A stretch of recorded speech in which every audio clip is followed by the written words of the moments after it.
My mother's dreams. In her dream she is 14, running home from work on precarious little heels, down the paved street, as molten metal flip-flops around her, dotting the cement with perfect silver discs. Her mother lags 6 feet behind, following her footsteps, urging her to tread carefully. A V-2 rocket launches overhead, triggering the timer in her mind. She waits in the signature silence for the rocket to find its mark, as it careens noiselessly through the night sky. 1, she shouts, 2, 3, 4. We have plenty of time, Lizzie, plenty of time. Her mother is shouting, over and over, no panic, just a calm, reassuring scream. It is the same dream as always.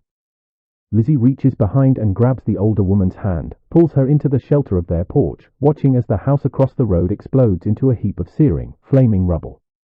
My mother, Lizzie, is 97, and I think of her as a survivor of life and time.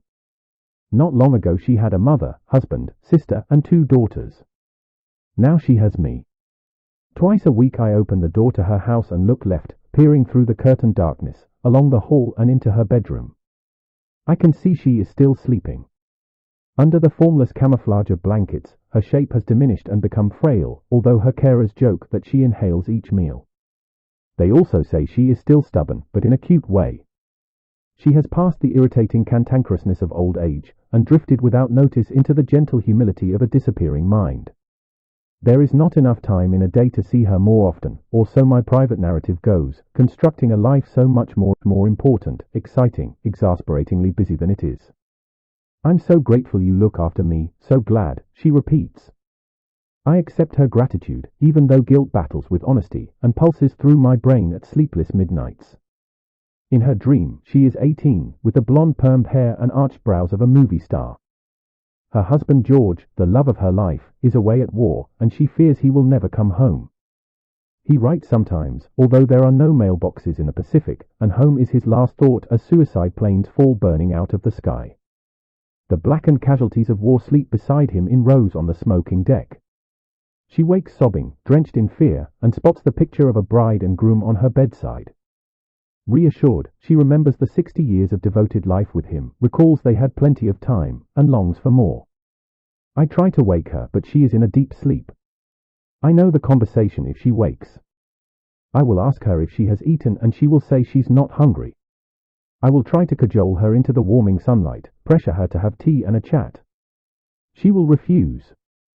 She will tell me she is happy to be curled up in her warm bed, that she is tired.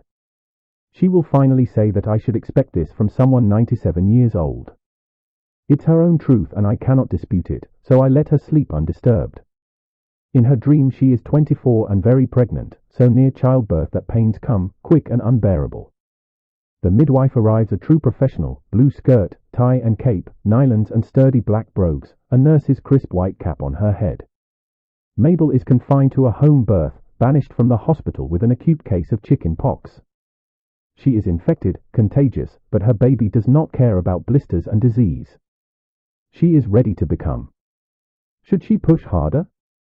George asks. No. We have plenty of time, the midwife says. It is a lie of consolation. The baby's head finally crowns, but the midwife's face tells a grim story as towel after towel is soaked in red, and Lizzie fades. She holds the greasy, squirming baby to her breast, and wakes with the sound of an ambulance siren still wailing in her mind. I have come up with a plan.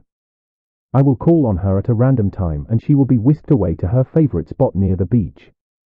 A chair will be taken, rugs and pillows, and she will sit like an ancient empress, commanding the clouds across the cool autumn sun. Trees will shade us in the ozone-rich afternoon, and steaming tea in a thermos will be sipped from carefully transported china cups with matching saucers and silver spoons. Our picnic will be finished with fruit cake and a tiny, delicate stroll along the sand. I knock as usual, key poised, ready to fend off her refusal. The plan requires myself and a carer, remembering the stubborn streak, to get her up and out of bed. Washed and dressed, lipstick and eyebrows. She opens the door in pink striped flannel pajamas, hair askew, stares blankly into my face and asks the silent question, "Who are you?" She pivots on unsteady legs, each step is a danger of falling, but she stands firm, rebuffing my proposal as she perilously shuffles to her room and climbs back in bed. No, she says, I want to sleep. I am my mother's daughter and I know that tone. I let her sleep and all my fanciful plans collapse. As I leave, the dim hope for a future picnic rings with mocking laughter. In her dream, she is 93. People sit around her, people she knows but with faces fading fast. They are hushed and without spirit, speaking with the reverence of dying and death, telling her that her older daughter, Jane, is struck down with cancer. Inoperable, impossible, fatal. An unearthly wail leaves Liz's throat and punches out into the room. It is a sound no one should ever be forced to make, or hear. A parent mourning a child. The ultimate betrayal of life.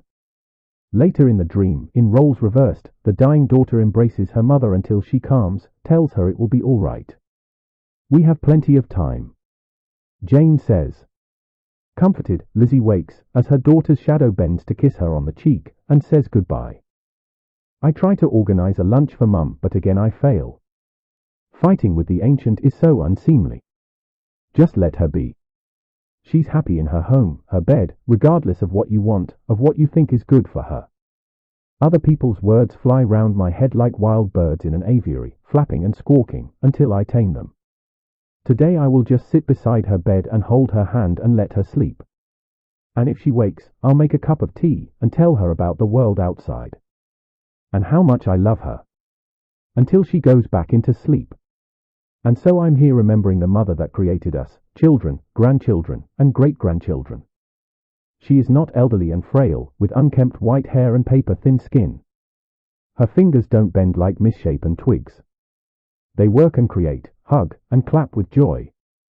That woman is still there, beneath the most precarious veneer of life, and it is a celebration just being with her. In her dream, she is 97 and the remaining daughter visits each day. They smile and laugh and talk about the weather, the kids, the little things of normal life. Her daughter is busy, but stays a little longer, until she sees the time and stands to rush away. My mother urges the woman to stay longer, to sit.